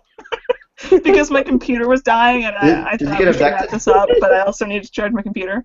And also because... Lucy Steigerwald is an alien, in case you guys didn't know. I mean, it says so on her lower third or whatever the hell it's called. Or no, this is a good ending. I should have planned it like this, but I didn't. My computer was just going to die any second, and that would have been a really inauspicious ending to our journey together. Guys, as much as this is beautiful, I should probably wrap this up in an official sense. Though we should have ended with, I don't know, Buddy Holly being an alien, or Elvis being an alien, or whichever rock stars are secretly aliens. Because he looks like Buddy Holly. He's an alien. It's true. That explains a lot. Do we have any final words on space aliens or other important entities? I will say the two guys that wrote the book Witness to Roswell claim that on May 5th they will unveil photographs that it sounds like they actually did find in a shoebox from 1947 or thereabouts, owned by a couple of rich, well-connected people, a lawyer and a geophysicist, that they've had dated and authenticated as real Kodak paper stock from back in the day, that look for all the world like they're photos of the Roswell aliens being dissected. I'm so ready, Todd. I'm in my bunker. May 5th, they're going to do a press conference. Lucy, like, go ahead, like, schedule a special episode. What if they disappear before then? May 5th is a long time away. Like, a lot of... Why May 5th, actually? Yeah, like, why are we waiting this long? Like, it's the day after Star Wars Day? I don't know. Avengers Age of Ultron. Oh, yeah. There we go. Building the hype. Well, you know what? We'll probably need to have a podcast when that auspicious day comes. Let me wrap this up officially, because good God. Thanks to Dan Beer, who left, our resident killjoy, who we love very much. Thanks to Meg, and thanks to Seth and Zach, and thanks to Todd Seavey, the catalyst for all of this madness. I will link to all y'all's important websites when I put this up. That's not a good idea. Thank you, Lucy. Guys! Keep watching the skis, as Leonard Nimoy said in The Simpsons. Or no, you guys. The truth is out there. Yes, it is. It really is. Offered, $10 million for finding a Bigfoot, and still nobody found it. So by the basic principles of Austrian economics, I think we can, we pretty much write off Bigfoot now. Going along with what Todd said, I heard something interesting the other day on a podcast that the government put so much time and attention into trying to figure out what exactly is going on with UFOs. We said, like, what if what's going on is so scary and the CIA knows about it, that selling crack to kids and, like, assassinating, like, priests is actually the next best option. Like, God! That's the most terrifying thing you can think of. It is. Like, it's one of those things where, like, my spine crinkled. It's like, that's crazy. I don't believe that. My spine was like, yeah, I do. So, yeah. Yeah. So that's not good. And by the way, just one quick example out of far too many that are now burned into my brain of how much interest the government has taken in all this over the years. And of course, probably none of us in this conversation think that government taking an interest in it makes it a legit topic. But the first director of the CIA, who happened to be director during the Roswell incident, whatever that was, right? He officially chastised Congress publicly for not looking into UFOs more, and claimed the Air Force was concealing extraterrestrials. First director of the CIA, and maybe he was joking. I don't know, but he said it. He actually sent a formal letter to Congress and said, "We have to tell the Air Force to stop covering this up. It's really important." I don't know. You'd think the CIA ought to be in a position to know. So I want to tell you guys, Dan needs to ruin some of the things Todd said, probably. But, like, okay, I read this book about Area 51 like 2 years ago, and it seemed like, like a legitimate book about it. Like, Area 51 is a real place. It's full of real secrets. Like, we know this, right? It was, it was not officially admitted to exist until the 90s. We know it's an air base. It's not made up out of whole cloth. And I was hoping for kind of a meta history where it was like, the stories about aliens started, in this year and all that sort of thing. And I read the whole thing and it seemed very aliens. Or you can opine on another favorite if you have one. Well, I just say briefly, after 30 years of being a hardcore skeptic who doesn't believe in God, ghosts, psychic powers, horoscopes, telekinesis, any of it. I always thought, like, if there are any UFOs of interest, why is it always like, one bumpkin out in the middle of nowhere? Why aren't there convincing cases where there are multiple independent witnesses, and the thing is not only seen visually but tracked on radar, preferably by multiple radars? And it turns out there are countless such cases. And in fact, multiple governments have been terrified about what that means for about 70 years, and multiple governments have come to the conclusion that something is going on, and ours is really the only government that has double talked about it and said half the time there's nothing to it, it's all just misperception, and the other half the time has secretly, desperately tried to figure out what they are. That doesn't make them aliens. Now we're getting somewhere, Todd. Thank you. Could be weird meteorological phenomena, could be military, could all still be misperception, but it's much more complicated and much more convincing than I ever would have guessed as a casual skeptic, and not even a casual skeptic, a guy who's written for Skeptical Inquirer and things like that for 30 years. I never would have imagined that there was as strong a case for the UFOs as there is, whereas I would say there is no case for any other paranormal or conspiracy phenomena I know of. Much as I would have, if you would ask me to bet which one was most plausible, like 20 years ago, I probably would have bet on Bigfoot, only because not because Seth, I think this one's for you. Not because I think there's any good evidence for him, but rather because that would probably require the least adjustment to the way we see the world. In other words, if you found out there were psychic powers, that changes physics and stuff. If you found out there's just a big ape in North America, you'd be like, oh, we got an ape. That's interesting. Right. But we probably don't have an ape. Or, the Yeti, though, which is probably even more probable. And Sir Evan Hillary went to look for it and found nothing. But at least he bothered to look. I mean.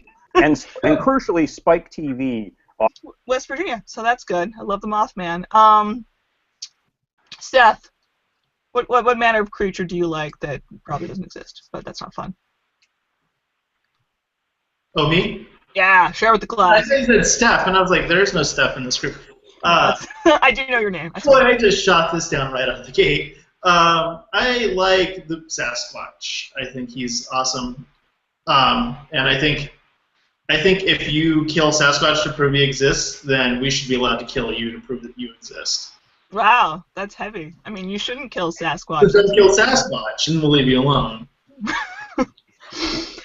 All right, let's do, Zach, what creature has captured your heart, or entity? I mean, we'll keep it loose. I always like chupacabras. I thought maybe, Very Southwest. I'd have one. Yeah. I thought, maybe I'd like tame one, have it as a pet or as a friend someday. It's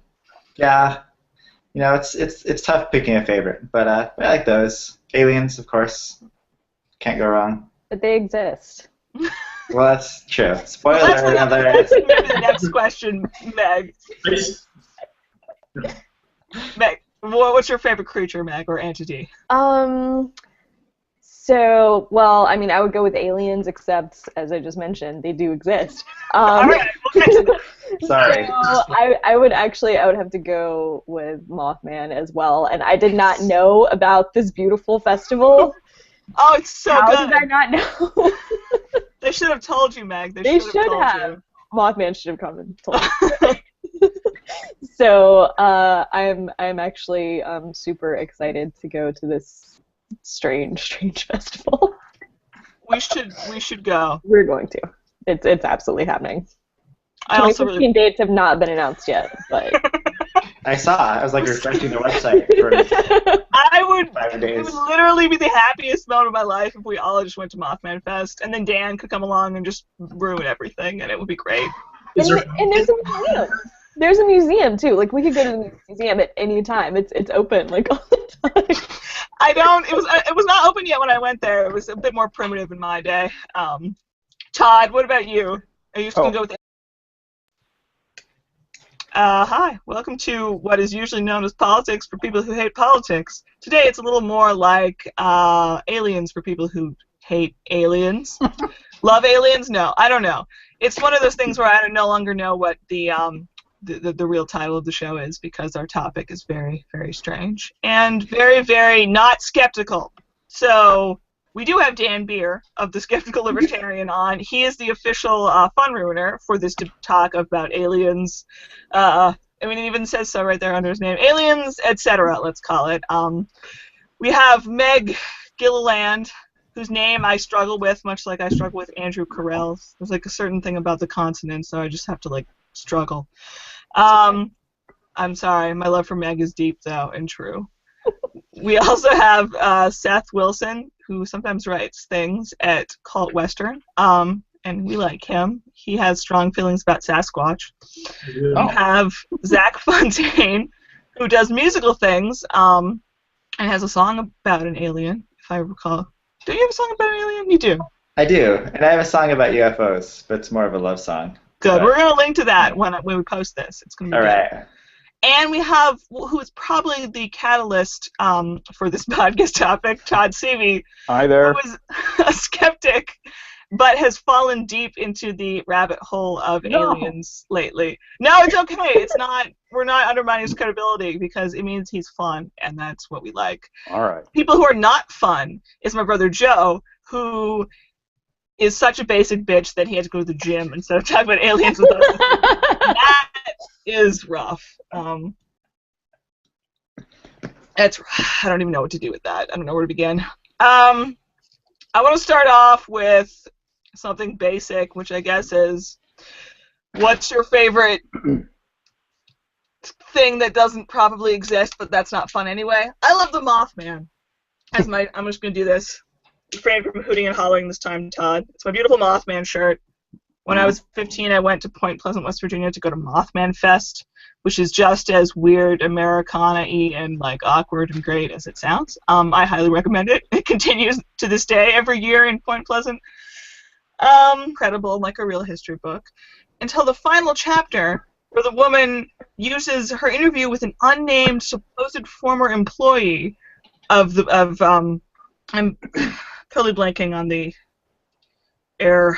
Well, the point is that the explanation for Roswell was Joseph Mengele made hideous child hybrid creatures, and they piloted a aircraft that Stalin sent, and the entire purpose was like a meta sort of like scaring the U.S. type thing. Like, it was the one explanation you could find that sounded more ridiculous than actual aliens. And I read this book and I was like, what the hell is this? I thought I was reading a history book. So you don't believe that theory? No! And she didn't even write, like, okay, this guy who, professed to work there told me this ridiculous story. Look how crazy it is. Like, here it is. That would have been okay. She just wrote it down like, well, we've got it, guys. That's it. So sometimes things are more ridiculous than aliens. One interesting thing that reminds me of is that I think all skeptics, in the sense of participation in the so-called skeptics movement, would agree that the gold standard, as it were, is when you've actually got like laboratory evidence, physical evidence, empirical evidence. But it's interesting that as journalists, as I think everybody here is, that a lot of times you have to draw conclusions from what I guess you could loosely call journalistic rather than scientific evidence. Mm-hmm. In the sense that if it's a question not like what's the melting point of gold, but is Russia planning to invade more of Ukraine, a lot of times that's going to be based on bits and pieces of data. So I knew for years as a young skeptic that none of these UFO believers seemed to have any, laboratory evidence or convincing physical samples. It's interesting how good a job some of them have done in the journalistic sense of tracking down through Freedom of Information Act requests and stuff the documents revealing the government's great interest in this topic. And there are a couple of guys named Carey and Schmidt who wrote a book called Witness to Roswell. They're not as skeptical as they should be, but it is kind of